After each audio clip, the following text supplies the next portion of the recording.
So thanks, Hugues, anyway, before I get started, for the kind invitation and for this very nice symposium. And thanks also to Oliver, who set up the stage for this kind of notions, you know. And that's a reason, actually, why we swapped our 2 slots, because we thought that it was necessary to provide you with a clear vision of those complex metabolic pathways. And so the thing that I'll be mentioning is also some sort of complementary vision of this notion that the P53 pathway is indeed very important for metabolism. So, of course, I won't get you into this very traditional introduction of P53 pathway, but just to pinpoint one point, which is that one of the mysteries in that field remains about how P53 can induce several hundreds of target genes, and where does the specificity comes from in terms of how P53 can induce a very specific subset of its target genes. And you'll see that this is relevant in the control of metabolism. Nevertheless, as you heard much since the beginning of the session, indeed, P53, there's no doubt that P53 is a key mediator of acute stress responses. But now we also some sort of agree that P53 is also involved in more subtle adaptive responses, which I'll show you, and it has been alluded to also during the talks, the other talks, that it is important for, were there a pointer somewhere? Oh yes, yeah, sorry. That it is also important in normal cell, and in normal tissue homeostasis, and metabolism is playing a central role in that feature. So, as Oliver and others have mentioned, P53 is really at the center of a very complex metabolic network that I believe we don't fully understand, and it does so through both transcriptional and non-transcriptional activities. And when you think about it, this is some sort of puzzling when you think about the relative stoichiometry of those proteins. And of course, P53 being much less abundant than some of those very abundant metabolic enzymes. Nevertheless, you see that it is really involved in a variety of metabolic pathways. And what we've been studying in the lab is trying to understand not only the role of P53, but also other components on one specific branch of the P53 pathway, which is not the canonical DNA damage response. This branch of the pathway has been very widely and very nicely genetically demonstrated to be very important for the control of cellular senescence, and not only in the context of somatic cells, but also in various adult stem cell compartments.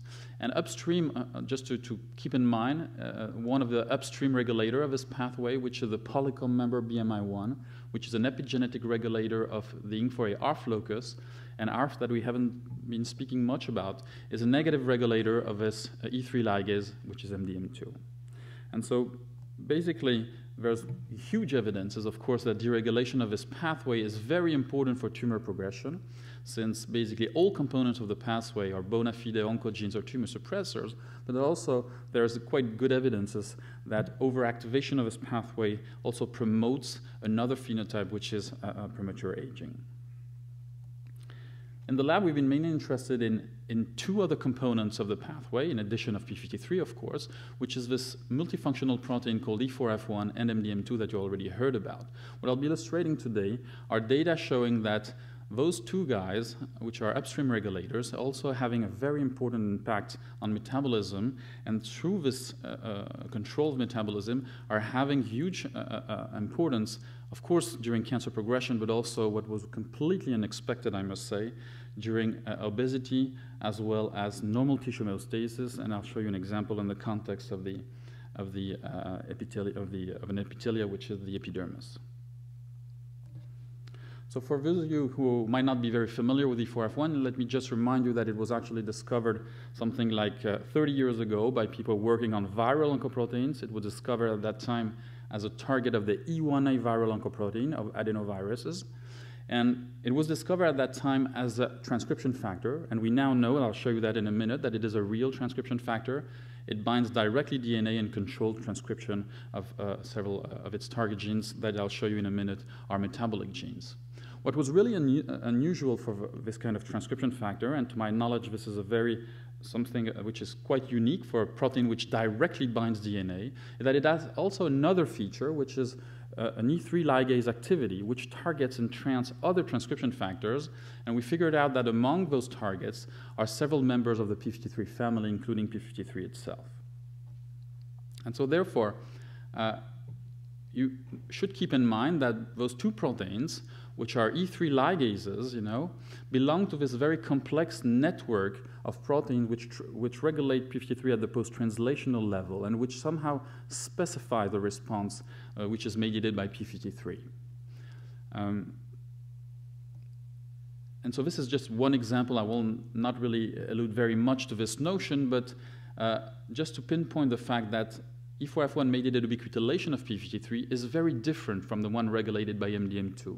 It targets actually different lysine in the C-terminal end of P53, and the output of the signal is very different because, although as you already heard this morning, MDM2-mediated ubiquitination of P53 will target proteasome degradation, whereas this ubiquitination does not trigger at all its degradation. If anything, it will actually stabilize P53, and we actually figured out that those ubiquitinated forms of P53 by E4F1 are tightly associated with chromatin, which is consistent with the notion that it is regulating, in fact, P53 transcriptional activities rather than its protein stability.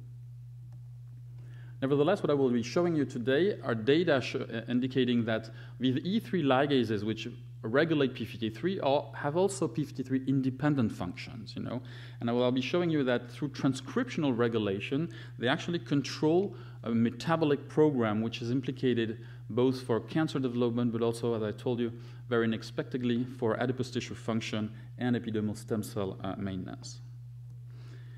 And the first evidence that we had that it was that those guys were really important for metabolism came from the whole genome analysis that we performed in close collaboration with Claude Sardes' group in Montpellier. And we performed a whole genome analysis using ChIP-seq as well as profiling of E4F knockout cells to somehow pinpoint the direct target of E4F1. And although I must say that at the beginning, and for more than 10 years, we were looking at this transcription factor from the cell cycle point of view, we were really surprised to see that none of the classical cell cycle genes would be picked up in that analysis, but we rather identified a bunch of metabolic genes, and in particular mitochondrial components.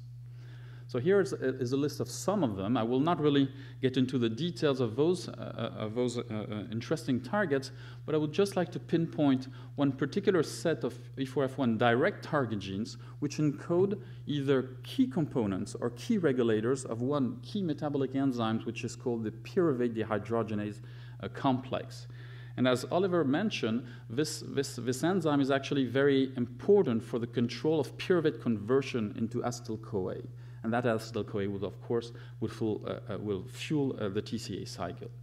And so this PDH is really central for glucose metabolism because whenever it's altered, which is the case during the Warburg effect in cancer cells and also during hypoxia, this glycolytic flux is redirected towards lactate production. And so this is just to pinpoint, some of them, some of the E4F1 targets which are involved in this PDH complex. By the way, you have to remember that this is one of the biggest macromolecular metabolic complex in cells. It is several millions of Daltons, and you have actually dozens of copies of each of its proteins. And we figured out that several key factors in the PDC complex were directly controlled by E4F1 at the transcriptional level, including this E2 subunit, which is called DLAT. And there's also others, subunits such as the E3, the pyruvate transporter, as well as a transporter of an essential cofactor, which is thiamine pyrophosphate. And so basically what happens when you inactivate E4F1, and I'll show you the physiological consequence of that in a second, but the point is that when you inactivate that, you somehow completely reprogram from the metabolic point of view those cells. And so what happens, I'll show you that, is that indeed the right direction of the glycolytic flux have quite important physiological consequence, but not only in cancer cells, but also in a normal cell. I'll show you that, how that impinges on stem cell maintenance.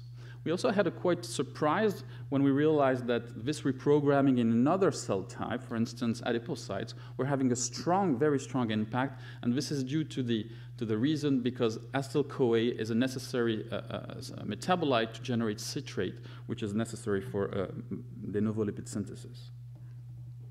So as mouse geneticists, we used a bunch of different genetically engineered mouse models to address those questions. I won't get you into the details of all those models, but I'll just show you and pinpoint two of those projects in which we looked at the role of E4F1 and of this metabolic reprogramming in the context of the epidermis. We have a strong interest in skin biology also, as well as in various metabolic tissues, using Cree-driven systems. And I'll be just pinpointing interesting observation in the context of the adipose tissue.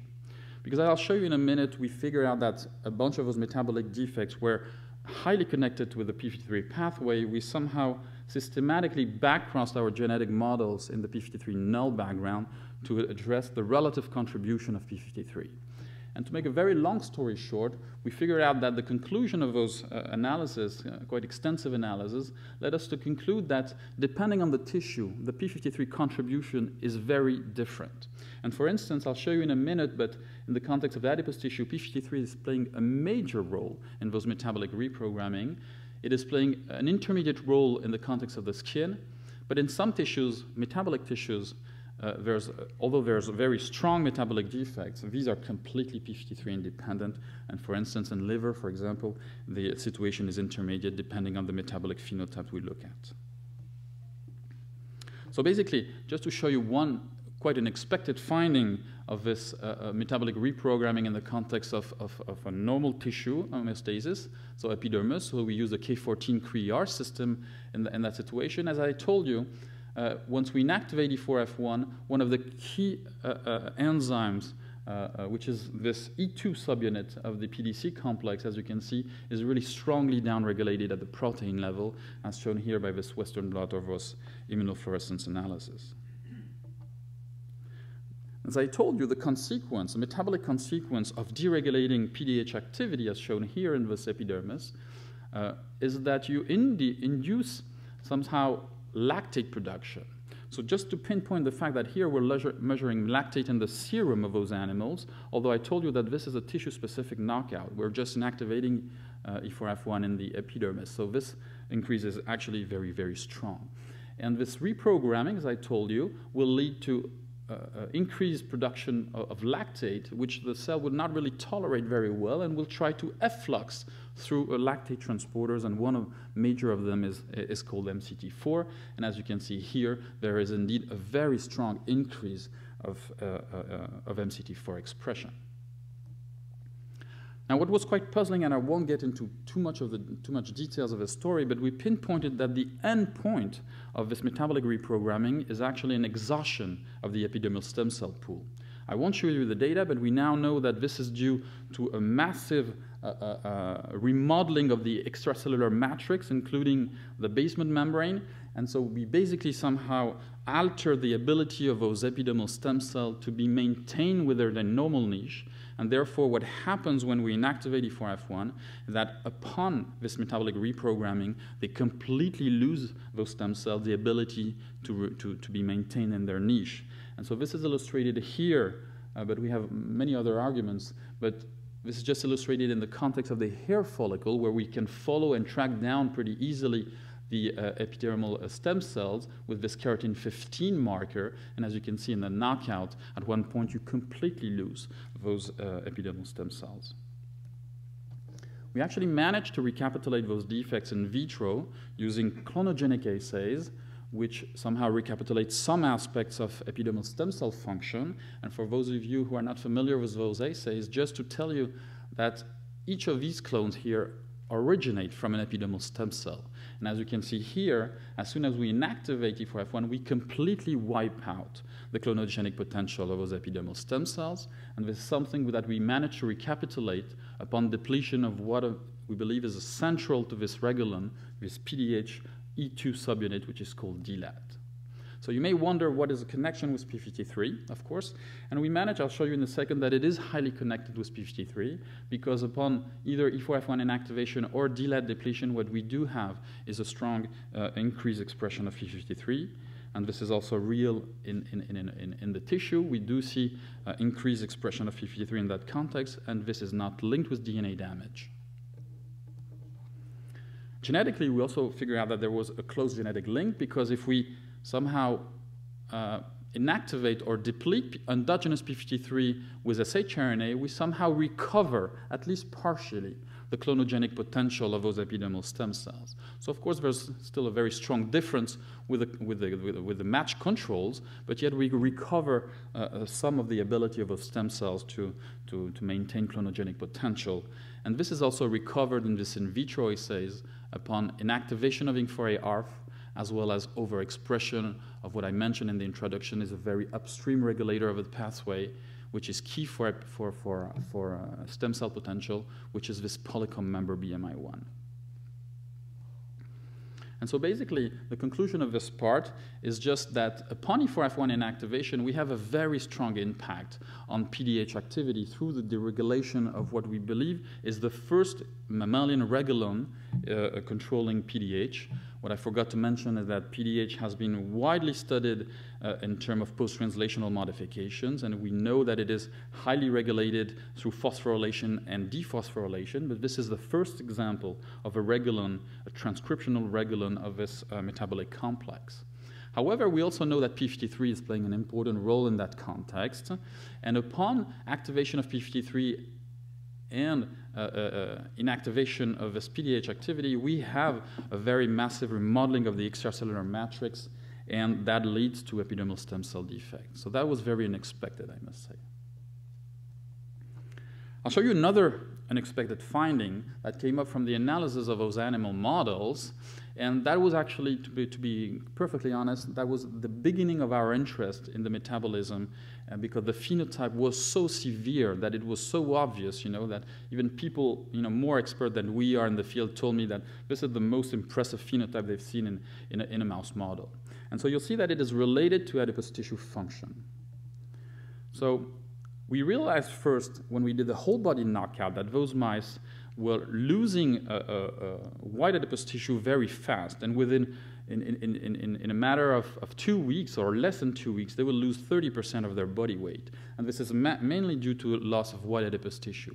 Since we also generated a more adipose tissue specific knockout using this transgenic model, and as you can see here, those mice fail to gain weight, and this is mainly due to their inability to accumulate white adipose tissue.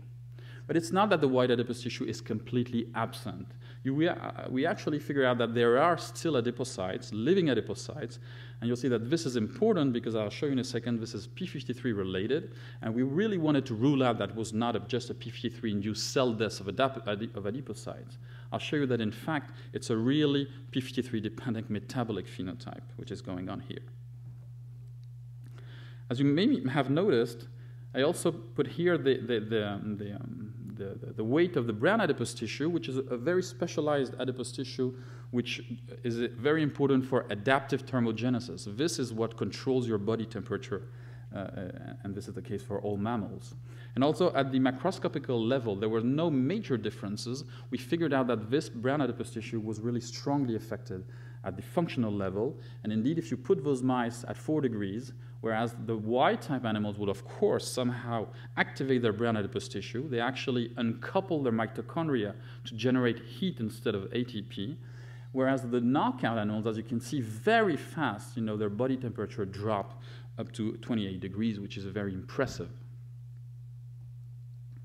Now, as I told you, it was really important to us to demonstrate that those phenotypes were really metabolic phenotypes and were cell autonomous.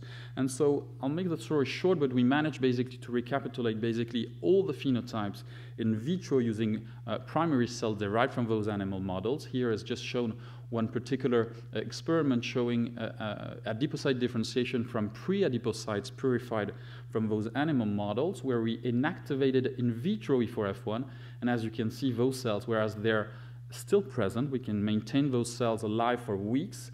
They fail actually to accumulate lipids here visualized by this oral staining in normal cells. Again, I'll drive you to the conclusion of the study, but just to tell you that it's a combination of various metabolic defects. Some of them impinge on the ability of those cells to degrade fatty acids, and they actually start to use those lipids as a major source of energy. And in parallel, concomitantly, they actually also fail to generate new lipids, and we measured that by incorporation of radio-labeled acetate into the major lipid fractions, here, which are indicated as mono, di, or triglyceride-free fatty acids and phospholipids. So how is that connected with P53? Well, I'll show you that it is highly dependent on P53. We actually figured out that there's very strong stabilization of P53, both in the brown adipose tissue as well as the white adipose tissue.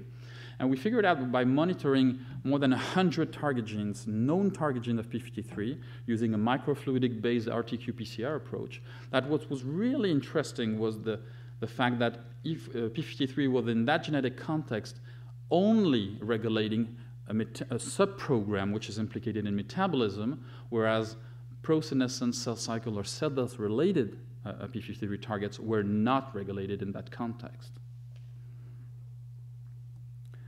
So genetically, we also proved that that was really highly connected, and indeed, when we purified and generated and performed adipocyte differentiation from pre-adipocytes that were isolated from double knockout animals, as you can see here, they completely recover the ability of accumulating lipids, here again shown by row staining.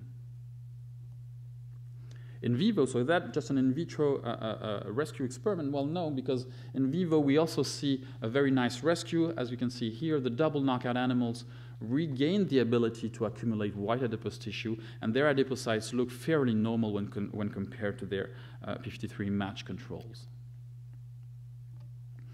They also recover partially the ability to cope with this cold stress condition, so even the brown adipose tissue function is recovered, at least partially. And what was quite important for us also was to demonstrate that this phenotype was not just illustrating the fact that we were activating P53, but remember that I showed you, looking at those hundreds of target genes, that there was a very specific program of P53 that was activated.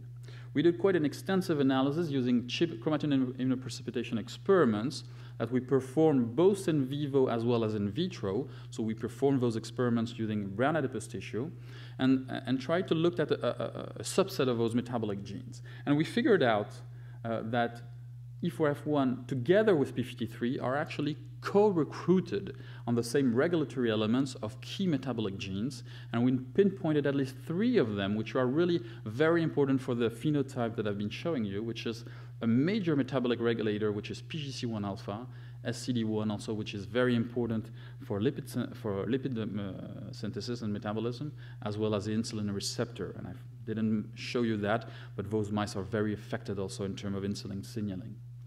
And so this is just one example on the PGC1 promoter, but I must say that I asked them to repeat those experiments over and over, to take all the possible controls to really make sure that we were really looking at a correct signal and not an artifact. And if this is indeed the case, all the experiments were performed in parallel in the Y type and the corresponding knockouts, so either the P53 knockouts or the E4F1 knockouts. I don't have time to show you those controls, but yes, indeed, those chip signals are really specific. And so that basically indicates that through deregulation, although I must say that upon E4F1, we think that the initial trigger of this metabolic reprogramming is the deregulation of the PDH activity, we know that P53 is somehow playing an important role as a regulatory, perhaps probably compensatory mechanism to somehow readapt those metabolic network. But it is doing so in such a specified way that you, of course, do not want in those cells to trigger cell death or cell cycle arrest. Anyway, most of those cells were already cell cycle arrest as differentiated cells. But we now know that this specification occurs through the direct interaction of E4F1 and P53 on regulatory elements of metabolic genes. Now, for the very last part of the talk, I would like to illustrate the fact that it is not only E4F1 as an upstream regulator of p53, which is important for metabolism, but also another key component of the pathway, which is MDM2. And you'll see that this is highly related to what Oliver was presenting. So the story started years ago, I must say, when we realized that in fact a pool of endogenous MDM2 was actually associated with chromatin. So you heard a lot about the importance of MDM2 in inhibiting p53, mainly by targeting it to the proteasome, and as so, a large amount of PMDM2 is actually in the soluble fraction, which contains both nucleosoluble as well as cytosoluble proteins. So that's very consistent with this kind of function. We were quite surprised to see that basically in any cell line you can look at, there's a pool of endogenous MDM2 which is tightly associated with chromatin. These are chromatin fractionation assays which have been very well validated with correct controls. But as you can see, the amount of endogenous MDM2 varies from one cell to another. Okay, so you might think that this might be not very spectacular because, as Laura mentioned, indeed, it's known that MDM2 can somehow be tethered to DNA through p53 and inactivate its transactivation domain. But as a matter of fact, we figured out through both shRNA approaches as well as pure genetic models in which p53 is entirely deleted, that in fact this chromatin recruitment of MDM2 was completely p53 independent in those unstressed conditions. And so what we did, I'll also go very quickly through the entire story, but we somehow managed to engineer H1299 cells, which are p53 nulls. They are not mutated, they are null, they do not contain any p53 isoform. And in those cells, we engineered in such a way that we could have a lot of chromatin-associated MDM2. This is the endogenous level of MDM2 in this particular cell line, or we also monitored what happened in a situation where we completely wiped out MDM2 from chromatin using shRNA approaches. And we performed in parallel ChIP-seq approaches as well as microarray profiling of those cells to somehow pinpoint the direct target genes that were directly physically bound by MDM2 and which, upon depletion, would show an altered expression profile. Our big surprise came from the bioinformatic analysis of those data sets, which pinpointed that on the top of this list were genes implicated in amino acid metabolism and transport, and more specifically genes implicated in serine metabolism. So I won't get you into the same introductory slide that Oliver, but just to pinpoint indeed again the fact that maintaining the serine pools is very important, and it is done through an equilibrium between serine oxotrophy, so the uptake of exogenous serine, as well as you already heard, de novo serine synthesis. And this is very important to sustain a bunch of metabolic activities and pathways. What we did figure out is that within this gene list, there were a bunch of genes that were directly bound by MDM2 and were directly involved both in de novo serine synthesis, as well as various transporters implicated in serine uptake. And so basically that led us to propose the mechanism in which MDM2 was at the center of this pathway, somehow by controlling the balance between serine oxotrophy and de novo serine synthesis. So what is quite an interesting observation also is the fact that as soon as you deprive those cells in serine and glycine, which I forgot to mention here, we depleted both for the reason that Oliver was explaining very well, you actually very rapidly increase MDM2 recruitment to chromatin, and this is actually to sustain de novo serine synthesis.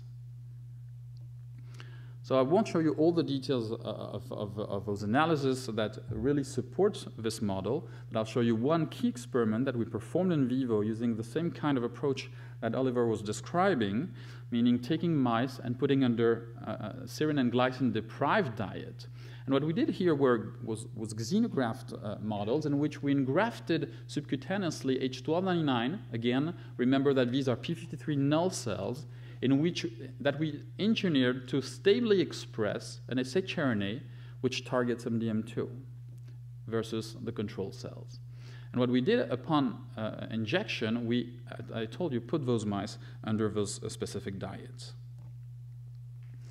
In the control, so these are the results. In the control cells, well, of course, I mean, those cells will engraft perfectly and they will make tumors, as well as, you know, the cell line in which we depleted MDM2. So in this particular example, there's no effect at all, but I must say that upon a stronger depletion with a more efficient shRNA targeting MDM2, we still have a mild effect on tumor growth, but this is not major.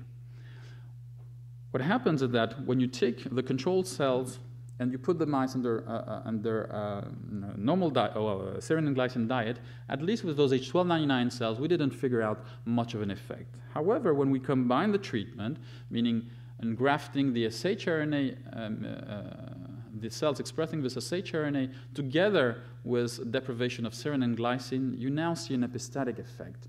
And I must say that even in conditions where we have better depletion, we even have a stronger effect in vivo. And so that really sustains the notion that MDM2 is indeed very important for controlling the balance between serine oxotrophy and serine synthesis to maintain those serine pools that you have heard are very important to sustain cell proliferation and tumor growth. And so in terms of conclusion, I would just like to pinpoint the fact that I think it's time to add in this very already complex picture other components of P53. There's no doubt that P53 is really implicated in various metabolic pathways, but yet what I've been illustrating today are, I think, quite interesting notion that upstream regulators of P53, I've shown you E4F1 as well as MDM2, are also very important key metabolic regulator. And I think one of the question that remains is how those components are coordinated somehow, or whether they act in a separate, independent manner. So basically, again, just remember that even if you're not very familiar with those complex metabolic pathways, but just please remember as a take-home message that indeed there's no doubt that P53 is really at the center of the metabolic network, but indeed that upstream regulators might play a very important role too, and for some of them they do play a role both dependently and independently of P53.